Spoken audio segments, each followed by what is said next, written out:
Hello beautiful soul, welcome back to my channel. This is Meisha Amir from Japan, Kabayan Aquarius. This reading is for you. Nakarecord. Nakarecord naman. Tingnan natin ang iyong May 16 to 31, 2025. Maraming salamat muna sa mga subscriber, new subscriber, cross-watcher, at sa mga bagong pasok dyan. Welcome na welcome guys sa bahay ni Ate Annie May. Salamat din sa nakataba ng puso niyo mga comments. May mga exciting events na nagaganap or magaganap sa buhay mo. This second half ng maraming salamat sa nagpa-personal reading. Kung gusto na energy nyo lang talaga ang gusto makuha natin, all the details para sa personal reading ay nasa ibaba ng video na ito. This is a general reading, hindi mo personal reading, kunin mo lang ang sayo at itapon na ang hindi sayo. Maaring vice versa. Energy mo, energy ng person mo, energy ng malapit sa puso mo, nangyayari, or dami or mangyayari pa lang. Use your own intuition, lawakan natin ating isipan, gawin nyo lang itong guide ha. Kaya pa rin magbabago ng buhay nyo. Happiness and well-being. O diba? May mga recovery, happiness, celebration, excitement. And syempre, may mga sitwasyon na ma-overcome mo na. Or problem. So, kumbaga yung bigat malalakpasan mo yun. Dealing or relationship with the woman with dark complexion or hair. Maring ikaw ito. Kapatid mo, anak mo, kasama mo sa trabaho, ganyan. Someone extremely stubborn and unwilling to change. May mga tao, maari ito tao na to, di ba? Matigas ang ulo at wala siyang pakialam at ayaw niyang magbago. Yan, may mga ganun sitwasyon. Ipasok mo. A journey either physical or mental will leave you wiser at the end.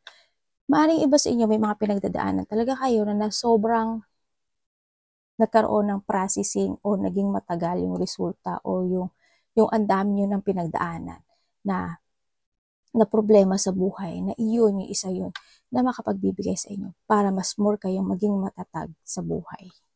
Yun yung nakadestined talaga. Lahat naman kasi nakaranas ng gano'n. Money path. A path with money is waiting for you to find it. Ibig sabihin, maaring there's an opportunity, no? Na maaring merong isang path o may mag-open na isang opportunity. Pera man yan, stability man yan, happiness man yan, tungsan man yan, any situation, no? Kasi may path tayo na maaaring naghihintay sa'yo na kailangan mo na tumahak. Maaaring iba dito is bagong trabaho.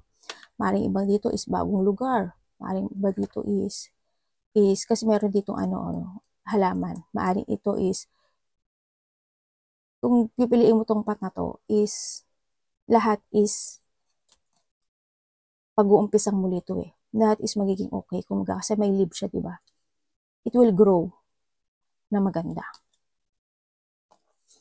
Flower, happiness. May happiness ka talaga, Also dito, maaring may mga pag-uusap. Ako nakikita dito. Or pag-uusapan ka, ganyan. Or you will bloom situation, Sa nakita ko sa inyo. Get back to the basic. Baka ito yung path mo. Maaring may mga bagay o sitwasyon na magbabalik kang muli sa umpisa.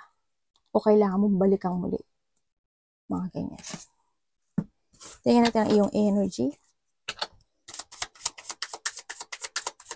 Energy ni Aquarius. Second half.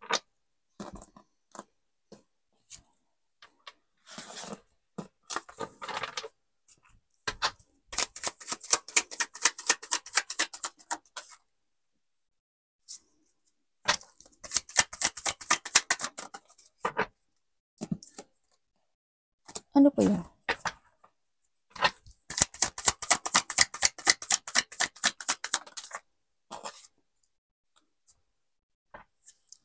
Okay.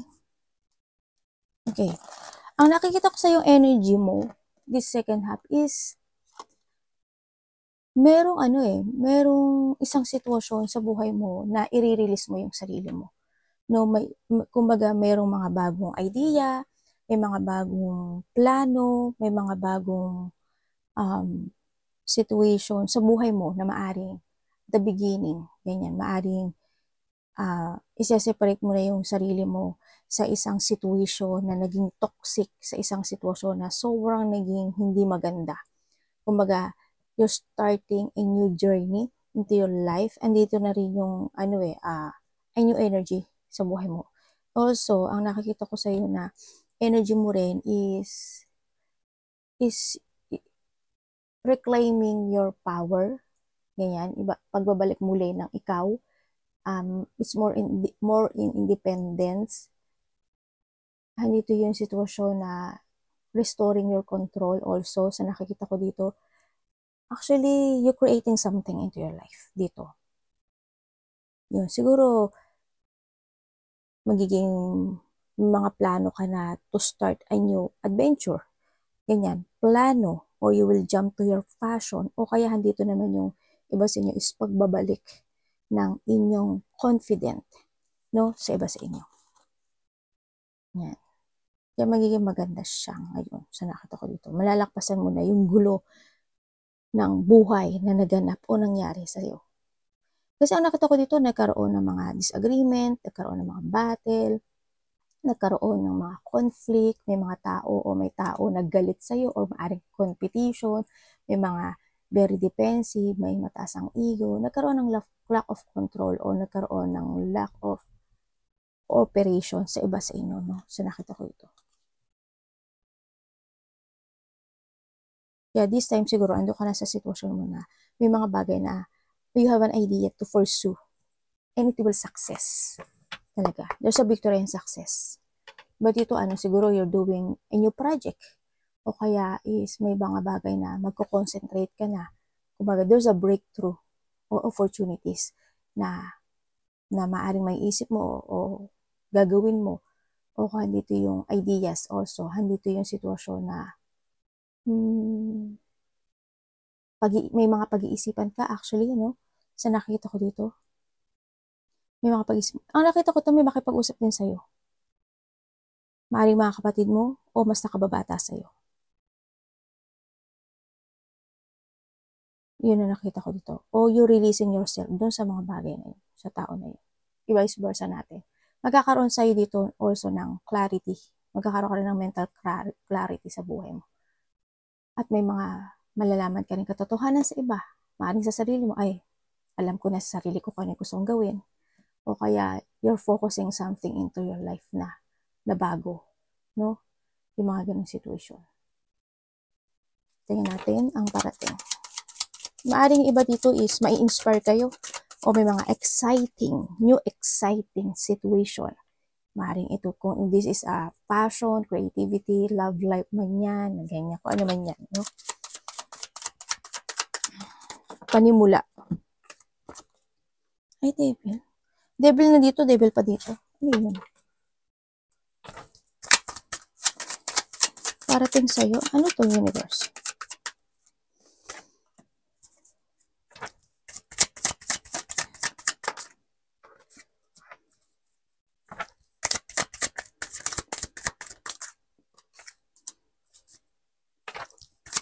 Ang parating sa'yo, sa nakikita ko dito, merong tao, ako nakikita, Aquarius, na maaring magkakaroon ng pag-uusap related to a money. No? Sa nakikita ko dito. Or, kasi meron. Or merong isang sitwasyon sa buhay mo na you still stuck at naghihintay ka ng kaliwanagan o naghihintay ka ng pagbabago, no? Sa iba sa inyo. Sa nakita ko, maaaring nagkakaroon ka ng choices sa buhay mo na kung ano yung mga gusto mong desisyonan na this time. Maaaring ganun sa iba. No? Kasi may mga gusto ka na mabago may mga gusto ka na create, may mga gusto, we have an idea na gusto mong magkaroon ng clarity. Kaya so nagkakaroon ka ng choices sa buhay. Kaya maaaring ikaw, yung iba sa inyo is nai-stagnant doon sa bagay na yun. No? And then also, ang parating sa'yo,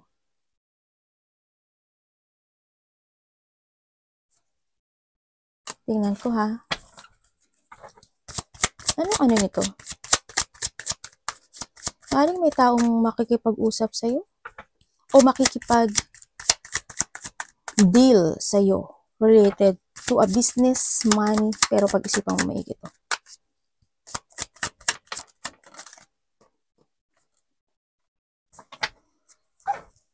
Eh, sino to, universe?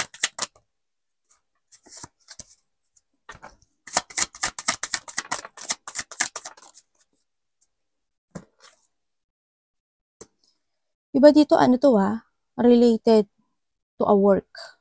Iba dito. Mag-ingat ka na lang din. Maring may makikipagkita sa'yo na taong malapit sa'yo o tao na there's a connection situation, ano. May taong nakakonect sa'yo na may masamang pakay. Yun ang nakikita ko dito. May masama siyang pakay. Kung ito is bagong tao, kailangan mong alamin kung sino siya, maigi. Kung ito is bagong trabaho, alamin mo kung magiging okay ka doon. Kung ito is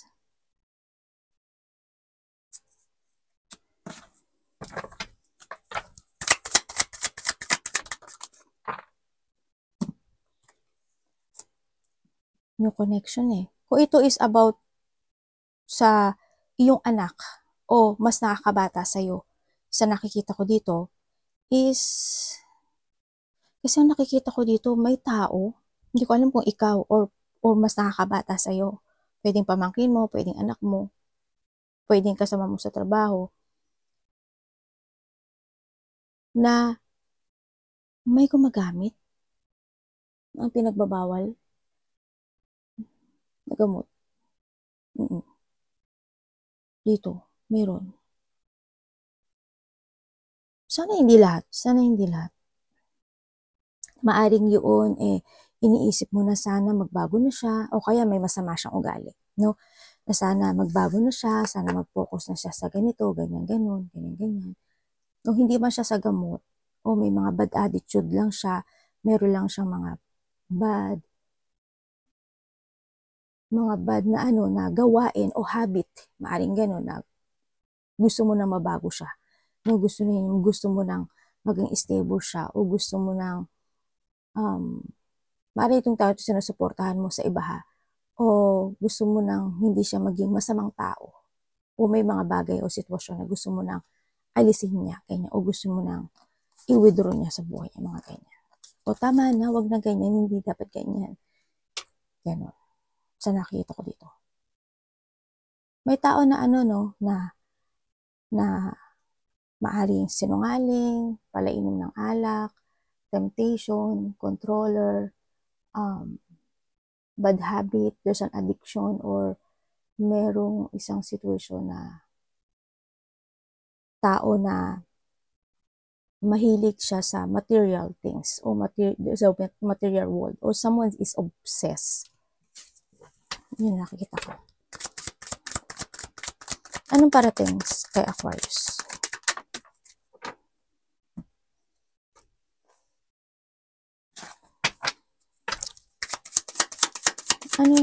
Parating? Dapat iwasan.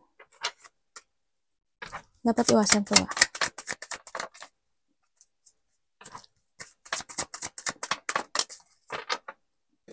Okay, ang dapat mo daw iwasan.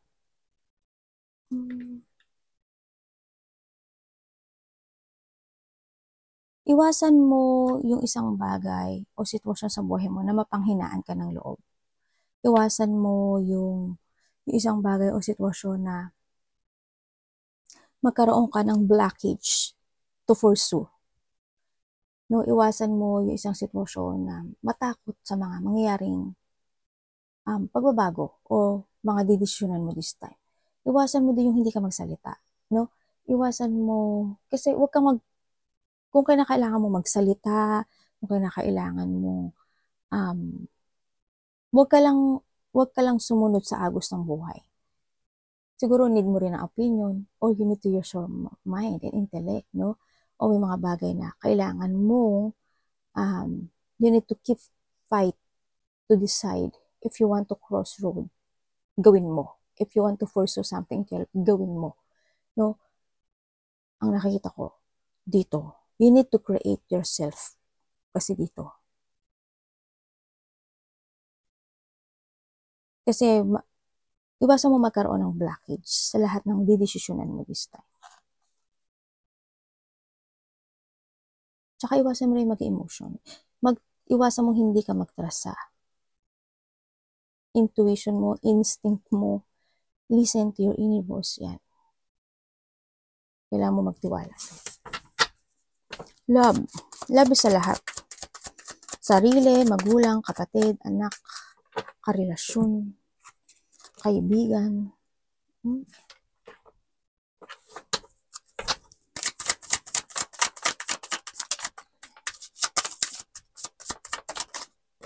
When it comes to a love, maaaring nagkaroon ng third party sa iba sa inyo, no? When it comes to a love, nandito yung situation na maaaring you still holding sa nakaraan. Or if ever na, kasi umalis na eh, no? May pag-alis. Maaaring may pinili siya. Maaaring may bago, ganyan, sa iba sa inyo. Kasi nakita ko sa iba sa inyo is maaaring you still holding sa nakaraan. O naaalala mo pa yon, no? Sa nakikita ko sa dito. Yung iba dito nagkaroon na ng new person. Maaring itong tao na to is naging pasaway siya, hindi mo naramdaman yung pagpapahalaga niya sa'yo, na maaring din na naloko ka talaga niya. Binigay mo naman yung effort mo sa kanya. No, binigay mo yung love mo sa kanya. Kung tutuusin nga, alam mo na nagduda ka na, pero sige ka pala. Sige ka pala. naging sige ka pa rin doon sa sitwasyon, no? Sa nakikita ko dito. No, maaring itong tao na to o ikaw is naging immature, no? Andun yung kasi ang nakita ko sa kanya, nabagot yung isa sa inyo. Nabagot siya, nainip siya. Hindi ko alam why. Maaring nakita niya yung excitement sa ibang tao. Sa nakita ko dito, no?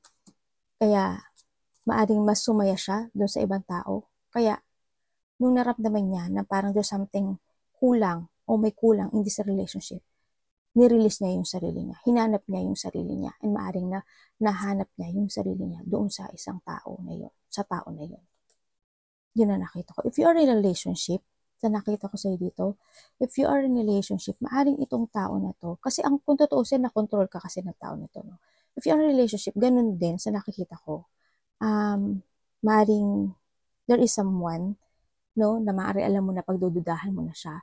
Maaring ito is may pagka-immature din o handun din yung talagang pasaway itong tao na to. Handun nararamdaman mo rin siguro na hindi ka niya pinahalagahan. Yun ang nakita ko sa'yo dito. Mag-ingat kayo. Hindi siguro lahat. Ang nakita ko dito in this relationship kasi nagkaroon ng pang-aabuso, no? Inabuso ka niya o inabuso mo siya, vice versa tayo. May pang-aabuso dahil alam niya na gustong-gusto mo siya, alam niya na mahal mo siya. Magkahiwalay man kayo o magkasama man kayo. Alam nitong tao na to o ikaw na mahal mo siya. Kaya handang inabuso ka niya. Mag-ingat din kayo Warning lang naman to, hindi siguro sa lahat kasi general reading tayo. May nakikita akong scam, may nakikita akong tao. Hindi to sa relationship ganun ginamit ka o ginamit ka lang ng tao na yun. Sa iba naman sa inyo is may tao na aabusaduhin ka sa kabaitan mo, may tao na maaaring ma-scam, may tao na maaaring may mga hindi nabayarang utang o debit card, parang ganun, debit, mga something ganun, or handun yung sitwasyon na may tao na gagamitin ka lang niya. May tao na pero pag ingatan nyo huwag kayong pirma ng pirma, no, agad-agad, sa nakita ko dito. Yun, yung iba dito may mga mga siguro hindi nabayaran na utang, o may mga pending, o kaya is kung may mga nangutang sa'yo, hindi pa nila mababayaran yun, ganyan. O kung may mga utang sa iyo, pag-isipan mo na. Lalo na kung nangutang na siya dati sa'yo, diba? Pag-isipan mo na. Pag-isipan mo na agad.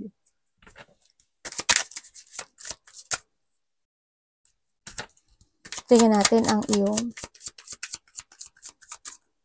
nagkakaroon dito na, may tao dito na ina-undervalue ka niya. Kung sa relationship yun, ako po, hindi nakakagood Or maaring kung sa anak mo, sa kapatid mo, sa nanay mo, magulang mo, sa kasama mo sa trabaho, mga ganyan.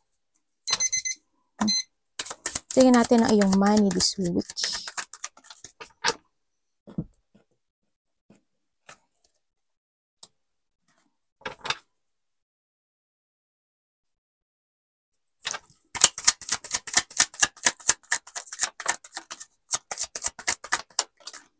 Kamusta po ang money niya this week?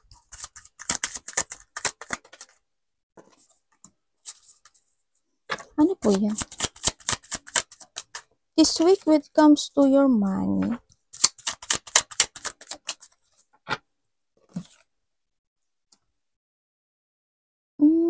parang marami kang aasikasuhin. No?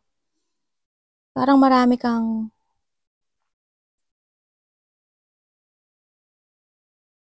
pagkakagastusan. O may mga iniisip ka na gastusin o bayarin. Oo kasi 'di ba katapusan lalo kung magbabayad ka ng kuryente, ilaw, bahay, maaring gano'n. Kasi maaring may mga sitwasyon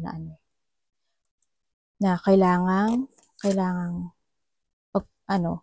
bayaran siguro. Kasi there's a loss of money. Ako nakikita sa'yo, may loss of money ka eh. Parang this time is marami kang gagawin. Siguro medyo may konting jungling o may mga sitwasyon na kung may pera ka, pagkakasyahin mo yun. Kung if you have a budget, eto lang dapat, mga ganon. So, nakita ko dito. Pero, medyo hindi siya ganon nagsasucess pa sa nakikita ko dito. Tingnan ko nga.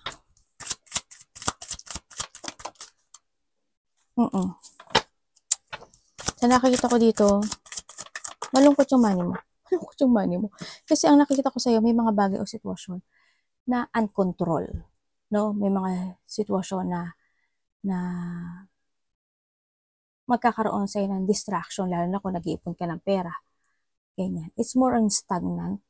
Kasi ang nakikita ko dito is something situation na maaring magkaroon ng dissatisfaction or kailangan i-fix, siguro may pagkakagastos ka talaga. This second half. Ang nakikita ko dito.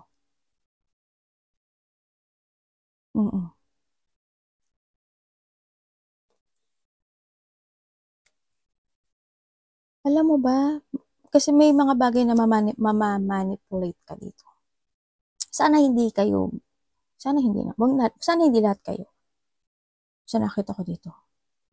Alam mo ba dito, may tao dito na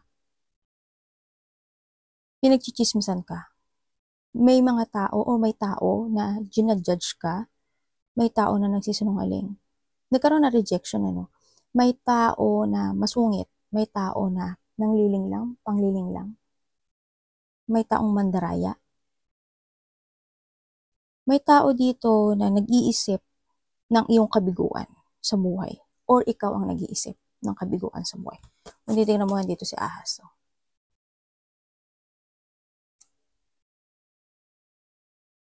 Maari itong tao na to disconnected to sa'yo. O disconnected na.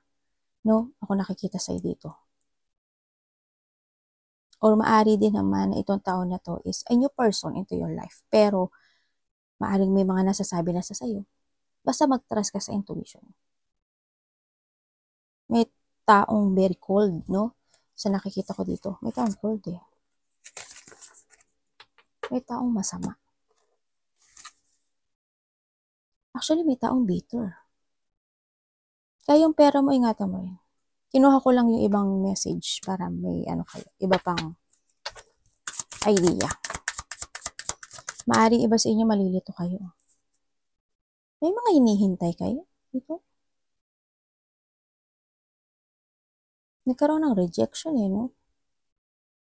Dito. Siguro iba sa inyo nakakaramdam na kayo ng pagka-boring, feeling stuck, o ang daming questioning na tumatakbo sa buhay mo, sa isip mo. Hala.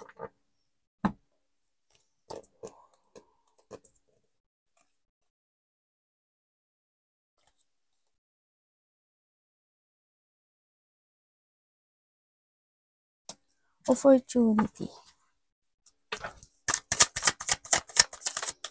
Iba dito nagkaroon na ng paghihiwalayan ng karelasyon. Talaga, nandito siya. Kasi maaring nagkaroon ng na pressure yung isa.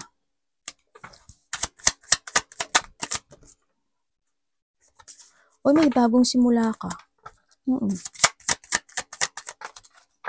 May bagong simula. Universe, ano to?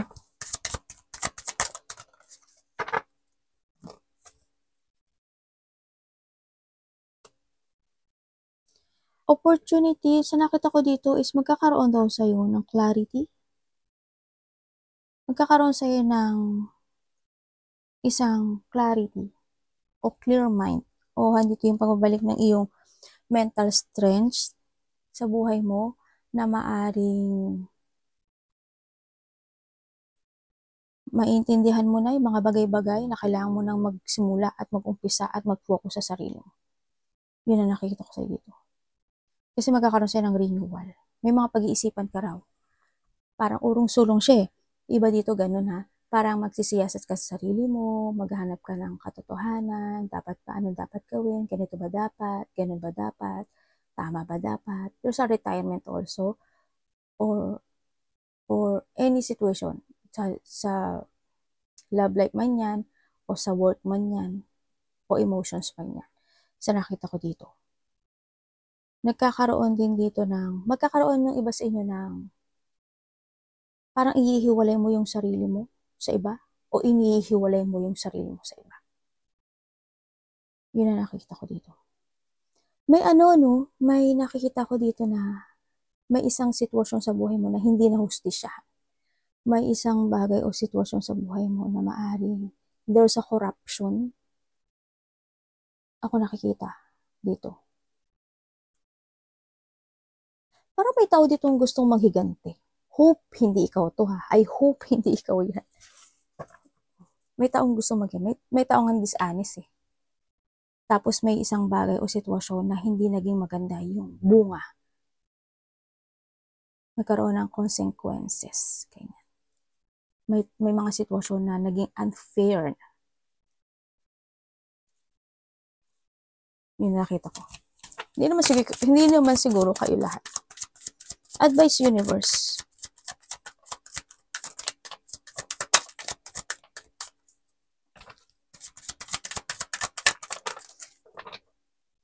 Siguro this time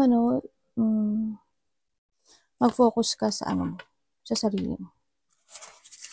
Kailangan mo ng mental peace, mag-relax ka, kung kinakailangan mag-rest ka, mag-recharge ka.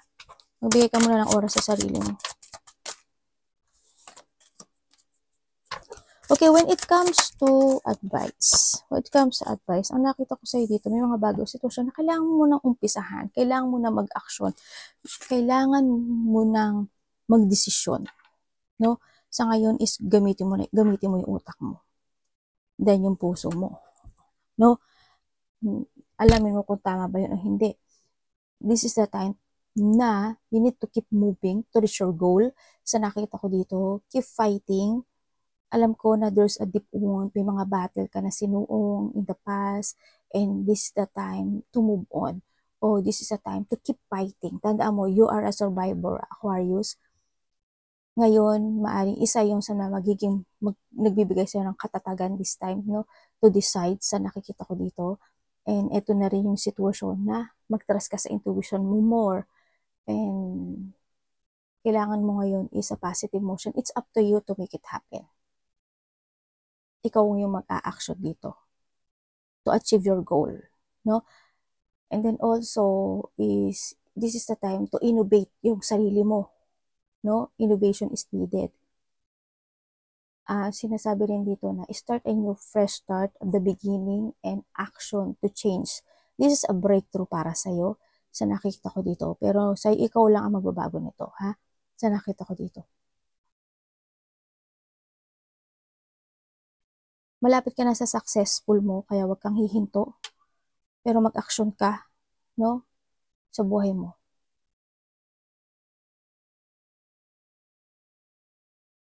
Magkakaroon dito na hindi ko alam kung may pupuntahan ka na isang mataong lugar.